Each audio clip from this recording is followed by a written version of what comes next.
جناب سید افتخار احمد رضوی صاحب جو مجاہد آزادی تھے اور جن کی ابھی 25ویں برسی منائی گئی، ان کے بارے میں پہلے ایک چھوٹا سا کلپ دیا ہوں۔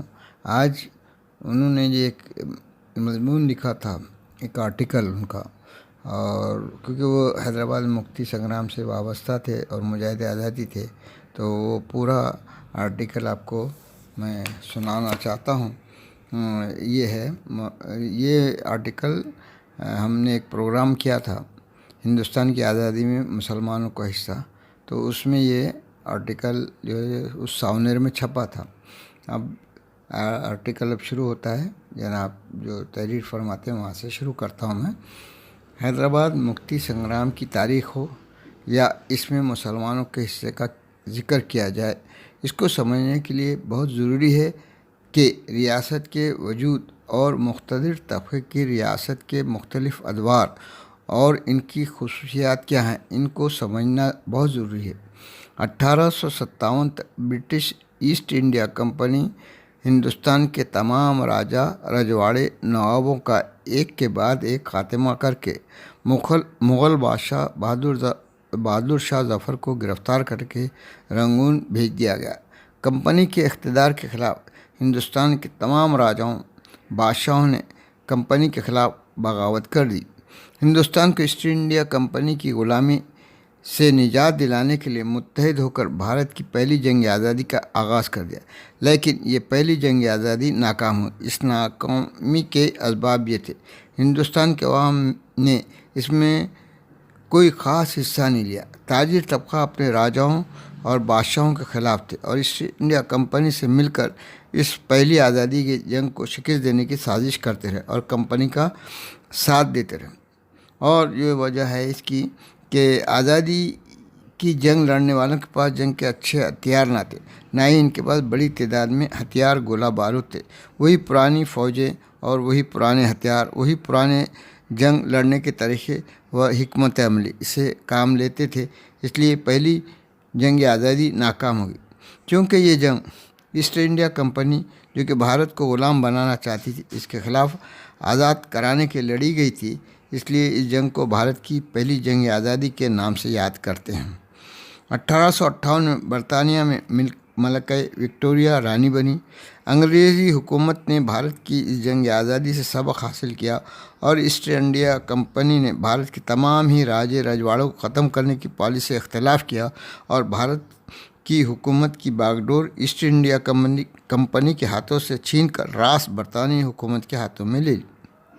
وہ اس لیے کہ برطانوی حکومت کو ہندوستان میں اپنا اقتدار باقی رکھنے کے لیے ہندوستان کے بادشاہوں اور راجاؤں کو اپنا دوست بنا کر یہ اقتدار باقی رکھا جا سکتا تھا، اور بھارت کے عوام میں پھوٹ ڈالنا اور ان کو آپس میں ایک دوسرے سے لڑانا بہت ضروری تھا۔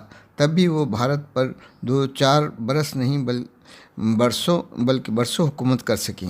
ہندوستان کے یہ راجے رجواڑے ان کے اچھے دوستوں میں سے ہو سکتے ہیں، اس لیے رانی وکٹوریہ نے 1858 میں دیسی ریاستوں کو بحال کیا اور یہ تمام دیسی ریاستوں کے راجے مہاراجے انگریزوں کے خاص دوست تھے اور انگریزی حکومت کے یار بن گئے۔ ان جملہ ریاستوں کا رقبہ ہندوستان کے رقبے کا 1/4 حصہ اور ہندوستان کی جملہ آبادی بھی 1/4 ہے۔ اس طرح انگریزوں نے ہندوستان پر لڑی جانے والی آزادی کی جدوجہد کا ہندوستان کے 1/4 حصے کو بالکل ہی الگ تھلگ کر دیا۔ ان ریاستوں کے چاروں طرف لوہے کی دیواریں کھڑی کر دی تاکہ ہندوستان میں چلنے والی آزادی کی جدوجہد کی ہوا کو روکا جا سکے اور ان ریاستوں میں داخل نہ ہونے پائے۔ ان ریاستوں کے بادشاہ برطانیہ کے یار وفادار اور ان ریاستوں کے رعایا بادشاہ کے وفادار تھے۔ ریاست حیدرآباد میں 1924 تک کسی بھی قسم کی آزادی تھی اور نہ ہی شہری حقوق تھے، نہ کوئی تنظیم، نہ کوئی جماعت تھی اور ایک بھی اخبار نہ تھا، اور نہ ہی کسی قسم کی سیاسی بیداری اور ہلچل تھی، نہ ہی یہاں عوام کو یہ معلوم تھا کہ پورے ہندوستان میں کیا کیا ہو رہا ہے۔ ہندوستان کی آزادی کی جدوجہد کو کچلنے کے لیے برطانوی سامراج کے ایک مضبوط قلعے کی حیثیت سے برطانوی سامراج کہ ایک مضبوط قلعے کی حیثیت سے حکومت کرتی رہی۔ 17 ستمبر 1948 کو بھارت سرکار نے پولیس اسٹیشن کروا کر ریاست حیدرآباد کا خاتمہ کر دیا۔ اب یہ سیاسی بیداری کا آغاز ہے۔ ریاست حیدرآباد میں 1918 تک کسی بھی قسم کی سیاسی بیداری نہیں ہوئی تھی۔ 1918 کی پہلی جنگ عظیم میں انگریزوں کو جرمنی پر فتح حاصل ہوئی تھی۔ مسلمانوں کے خلیفہ نے جرمنی کا ساتھ دیا تھا، اس لیے انگریزوں نے مسلمانوں کے 1500 برس سے جو مذہبی خلافت چلی آ رہی تھی اس کا خاتمہ کر دیا۔ پوری دنیا کے مسلمانوں نے انگریزوں کے اس اقدام کے خلاف اپنے اپنے ملکوں میں علم بغاوت بلند کر دیا۔ ہندوستان کے مسلمانوں نے بھی انگریزی حکومت کے خلاف خلافت کمیٹی تیار کر کے اس کے جھنڈے تلے متحد اور منظم ہو کر خلافت بچاؤ تحریک شروع کر دی۔ برطانوی حکومت نے نیشنل کانگریس سے بھی بہت سارے وعدے کیے تھے کہ پہلی جنگ کے خاتمے کے بعد ہندوستان میں بہت اچھے اصلاحات نافذ کریں، لیکن انگریز حکومت نے ایسا نہیں کیا، معمولی اصلاحات نافذ کرنے کا اعلان کر دیا۔ اس لیے آل انڈیا نیشنل کانگریس نے بھی مہاتما گاندھی کی قیادت میں انگریزی حکومت کے خلاف علم بغاوت بلند کر دیا اور ترک موالات اسہکار چળવળ کی تحریک شروع کر دی۔ خلافت بچاؤ تحریک اور تحریک ترک موالات کا متحدہ محاذ قائم ہو گیا اور آزادی کی جنگ شروع ہو گئی۔ ہندوستان کے 100% مسلمانوں نے بھی اپنا تاریخی کردار ادا کیا اور عظیم الشان قربانیاں پیش کی۔ اس جنگ آزادی اسہکار چળવળ کے تعلق سے یہ کہا جاتا ہے کہ اگر یہ تحریک واپس نہ لی جاتی تو انگریزوں کو 1922 میں ہی ہندوستان کی آزادی دینے پر مجبور ہونا پڑتا۔ ریاست حیدرآباد میں یہ وہی زمانہ تھا جس میں ریاست کے عوام میں سیاسی بیداری پیدا ہوئی۔ ہندوستان میں چلنے والی خلافت تحریک اور تحریک ترک موالات کے اثرات ریاست حیدرآباد پر بھی اثر انداز ہوئے۔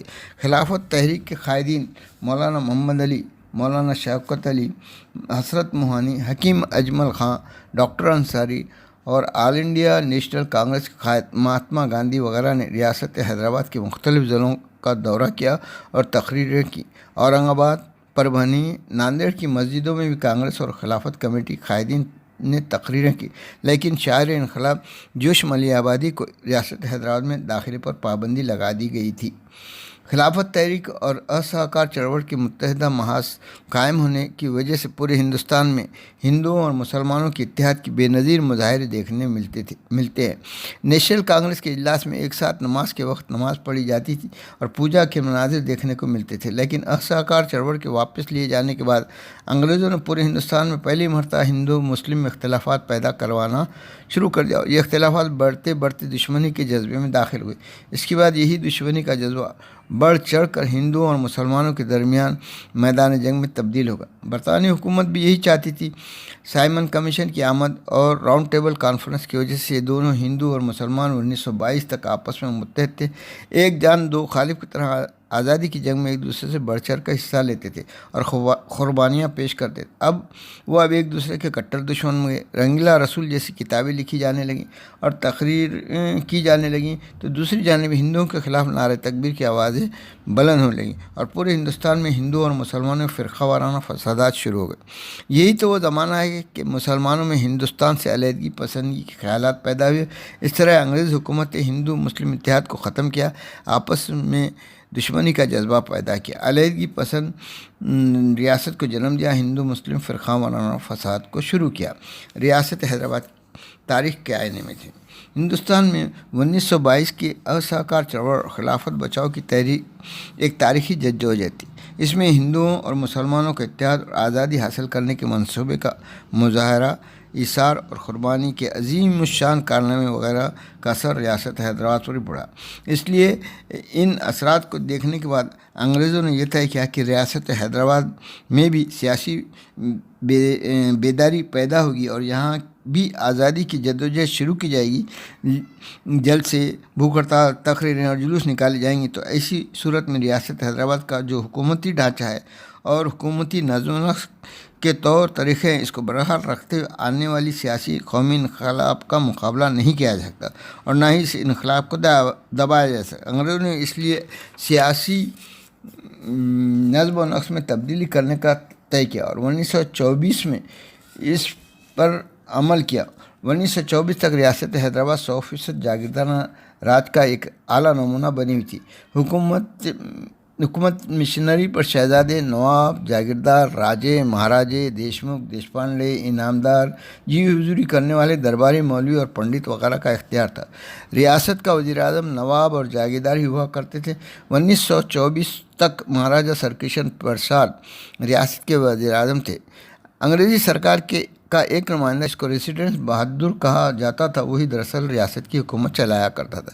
1924 میں ریسیڈنٹ بہادر نے ریاست کے وزیر اعظم کی حیثیت سر علی امام کا تقرر کیا۔ سر علی امام وزیر اعظم بنتے ہی سب سے پہلے حکومتی ڈھانچے میں جاگیرداروں، نوابوں وغیرہ کا اثر و رسوخ ختم کیا۔ شمالی ہندوستان سے اعلیٰ تعلیم یافتہ عام و خواص کو بلا کر ملازم رکھا اور متعدد اچھی اور مفید اصلاحات نافذ کی۔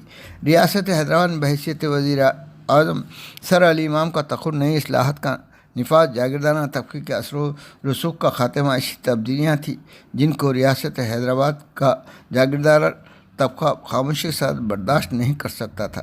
یہ ان کے اقتدار پر ایک بھاری ضرب تھی جس کی وجہ سے تل ملا گئے اور اپنے مفادات کے بچاؤ کی خاطر انہوں نے اپنے طبقے کو متحد اور منظم کرنا شروع کیا۔ اپنی ایک انجمن جاگیردار کے نام سے قائم کی۔ اس انجمن میں ہندو مسلمان دونوں جاگیردار شریک تھے، لیکن ہندوستان میں مسلم فرقہ پرست ریاست کی وجہ سے ریاست کے مسلم جاگیرداروں نے اپنی ایک علیحدہ انجمن بنام انجمن مسلم جاگیردار بنا لی۔ ریاست میں یہ دوسری جماعت کا قیام عمل میں آیا۔ 1940 تک اس کا نام ریاست حیدرآباد رہا۔ دوسرا دور 1940 کے بعد کا ہے، اس میں اس کا نام سلطنت آصفیہ رکھا ہے، اور تیسرا سیاسی دور 1940 کے بعد کا ہے، اس میں اس کا نام سلطنت آصفیہ اسلامیہ ہوگا۔ مسجدوں کے اندر بادشاہ اور اس کے خاندان کے لیے دعائیں خیر مانگی جانے لگیں اور 90% مسلمان مجلس اتحاد المسلمین کے جھنڈے تلے اور بہادر یارجنگ کی قیادت میں متحد اور منظم ہو گئے۔ ہندوستان نے جس طرح آزادی کی جنگ میں کانگریس اور مسلم لیگ کے رشتے بگڑتے گئے اور مسلم لیگ کے مطالبات بدلتے رہے، اسی سیاست کا اثرات ریاست پر بھی پڑے اور قاسم رضوی نے ریاست حیدرآباد کا نام بدل کر اس کا نام سلطنت آصفیہ اسلامیہ رکھ دیا اور ریاست کو حفاظت کے لیے دشمنوں سے مقابلے کرنے کے لیے ایک فوجی تنظیم رضاکار قائم کی۔ اس کے بعد ریاست حیدرآباد کو ایک آزاد اور مکمل خود مختار ریاست کے درجے کا اعلان کر دیا۔ ریاست کی حفاظت دینی فرض قرار دیا گیا۔ قاسم رضوی رضاکار فوج کے کمانڈر ان چیف بن گئے اور ان کو صدیق دکن کے خطاب سے نوازا گیا۔ ہر شہر، گاؤں، قصبوں اور کھیڑوں اور رضاکار سپاہیوں کی پریڈ شروع ہو گئی۔ ان حالات میں حیدرآباد کی قوم پرست مسلمان، خاص طور پر مراٹھواڑہ کی قوم پرست مسلمان، ٹریڈ یونین کے مسلمان مزدوروں نے اور اسٹوڈنٹ یونین کے مسلمان طالب علم نے، ریلوے کے مسلمان مزدور، ایس ٹی کے مسلمان مزدور اور دیگر چھوٹی بڑی صنعتوں میں کام کرنے والے مسلمان مزدور نے جو لال باؤٹے کے تحت منظم تھے، انہوں نے رضاکار سیاست کا ساتھ دیا۔ مراٹھواڑے کے مسلمانوں کا مختصر خاکہ آپ سنیے۔ ریاست حیدرآباد میں سیاسی بیداری کا ذکر کرنے کے بعد مراٹھواڑے میں سیاسی بیداری اور مراٹھواڑے کے مسلمانوں کا اس بیداری سے کیا تعلق ہے اور اس پر کس قسم کے اثرات مرتب اس وقت کی حکومتی ڈھانچہ اور حکومتی مشنری سے کیا رشتہ رہا، کن کن ادوار سے گزرے ہیں، اس کا ذکر کرنا بہت ضروری ہے۔ مراٹھواڑے کی جملہ آبادی میں مومن برادری، باغبان برادری، تیلی برادری، تنبولی، رنگریز، بھٹیارے، بڑئی، لوہار، ستار، سونار وغیرہ، ان کے علاوہ مزدور طبقہ ہے جس میں شہری صنعتی مزدور، کپڑا مل مزدور، دیہی صنعتی مزدور، کھیت مزدور، روزندار مزدور، بیڑی کامگار مزدور، سائیکل رکشہ، ہاتھ گاڑی، چاک گاڑی، مونڈا، حمال، ٹانگے والے، بیل گاڑی، چھوٹی چھوٹی صنعتوں میں کام کرنے والے کھولی، حمال، گیرج والے، کلینر وغیرہ، ان سب کا شمار ہوتا ہے۔ ساتھ ہی بڑے کاشتکار اوسط درجے کے سرکاری مسلم وکیل، پروفیسر، ڈاکٹر، چھوٹے تجارت کار، کنٹریکٹر وغیرہ کا شمار بھی کیا جاتا ہے، اور 3% اعلیٰ طبقہ جس میں راجے، مہاراجے، نواب، زمینداران وغیرہ ہیں۔ 2% سرمایہ دار، بڑے تجارت دار طبقے اور بڑی صنعت کار ان اعداد شمار کو سامنے رکھتے ہوئے یہ حقیقت صاف نظر آتی ہے کہ مسلمانوں کی جملہ آبادی میں سے 85% اوسط درجے کا اعلیٰ طبقہ ہے اور صرف 5% سرمایہ دار اور روپے پیسے والے لوگ ہیں۔ ان 5% میں سے صرف 1% صنعت کار ہے۔ 1948 تک حیدرآباد کے مسلمان ایک مقتدر طبقے کی حیثیت، درجہ و مقام رکھتے تھے اور حکومت نظم و نسق میں آبادی کے لحاظ سے ملازمتوں چاہے سرکاری ہوں یا غیر سرکاری یا مزدور ملازم ہوں، چاہے سرکاری کارخانے ہوں یا غیر سرکاری، مسلمانوں کا اوسط فیصد رہا۔ حیدرآباد کا مسلمان مقتدر اور بااختیار ہونے کے باوجود مسلمانوں کی 85% اکثریت مسلم محنت کش عوام تھی۔ یہ 85% مسلم محنت کش عوام غریب تھے، محنت مزدوری کر کے اپنا پیٹ بھرتے تھے اور غریبی، مفلسی، لاچاری، مجبوری، مایوسی، فقیری وغیرہ کا شکار رہتے ہیں۔ باوجود ہم دکن کے بادشاہ ہیں کا نعرہ لگانے میں خوشی محسوس کرتے تھے۔ یہ بڑھتے بڑھتے 1948 تک رضاکاروں کی فسطائی مظالم کی حد تک پہنچ گئی اور 17 ستمبر 1948 میں بھارت سرکار نے پولیس ایکشن کر کے ریاست کا خاتمہ کر دیا اور ہندوؤں نے مسلمانوں سے انتقام لے کر اپنا دل ٹھنڈا کیا۔ لیکن ہوا یہ کہ یہ جو ظلم کرنے والے تھے وہ سب کے سب ہندوؤں کی انتقامی کارروائی سے محفوظ ہے، وہ یا تو فرار ہو گئے یا روپوش ہو گئے۔ ہندوؤں کو تو مسلمانوں سے انتقام لینا تھا، لیکن جب ان کو اصل مجرم نہیں ملے تو ہندوؤں نے بیچارے غریب مسلمانوں کو اپنا انتقامی کارروائی کا شکار بنا۔ یہ بھی ایک دلخراش داستان ہے جو تقریباً 3 لاکھ سے زائد مسلمانوں کی شہادت کی وجہ ثابت ہوا۔ اس موضوع میں اب تک جو کچھ بھی لکھا گیا ہے وہ صرف اس حد تک ہے کہ پڑھنے والے سمجھ سکیں اس وقت کی سیاسی حالات، سیاسی حکمت عملی کیا تھی، اس ریاست سے عوام کے اور مختلف طبقات اور گروپوں کے کن قسم کے تعلقات اور رشتے تھے اور کس طرح ہندوستان کی آزادی کی جدوجہد جن ادوار سے گزری، اس کا حیدرآباد کی ریاست کے ادوار سے کیا رشتہ رہا۔ چونکہ اس موضوع میں صرف مسلم فرنٹ پر کمیونسٹوں کا بھی حصہ ہے، اس کا ذکر کیا گیا ہے تاکہ یہ معلوم ہو سکے کہ ان مشکل حالات میں مراٹھواڑہ کے مسلمانوں نے قومی جدوجہد کا ساتھ دیا ہے اور کس طرح کمیونسٹوں نے اس فرنٹ پر کامیابی حاصل کی۔ اس مضمون میں نہ تو حیدرآباد مکتی سنگرام کی تاریخ لکھی گئی ہے اور نہ ہی مختلف طبقے کی تاریخ لکھی گئی۔ اب یہاں پر مراٹھواڑے کے ان مسلمانوں کو ذکر کریں گے جنہوں نے 90% کی تعداد میں اپنے کارخانوں اور چھوٹی صنعتوں اور سرکاری، نیم سرکاری اداروں اور متوسط طبقے کے مسلمانوں اور ادبی، کلچرل اور سرگرمیوں میں عملی حصہ لیا۔ اس کا ذکر کریں، انہوں نے ہمہ وقتی کارکن کی حیثیت سے کام کیا۔ صرف انہی ہمدردوں کے ماحول کا ذکر کریں یہ جو قومی تحریک کے ساتھ رضاکاروں کے ظلم کا شکار ہوئی، جان ہتھیلی پر رکھ کر جلوسوں اور مختلف پروگرام میں حصہ لیا اور جن پر قاتلانہ حملے بھی کیے گئے اور جن کا مسلمانوں نے سماجی بائیکاٹ بھی کیا۔ ان سبھی نے 1928 تک قومی تحریک میں شریک رہے اور عظیم الشان قربانیاں پیش کی۔ 17 ستمبر 1948 میں بھارت سرکار کے حیدرآباد پر پولیس ایکشن کے ذریعے ریاست کا خاتمہ عمل میں آیا اور مسلمانوں کی جانی و مالی نقصان ہوا اور حیدرآباد کے بیگم پیٹ کے ہوائی اڈے پر نظام دکن نواب میر عثمان علی خان اور سردار ولبھ بھائی پٹیل ایک دوسرے سے بغلگیر ہو رہے تھے اور انہیں راج پرمکھ کا عہدہ عطا ہو رہا تھا۔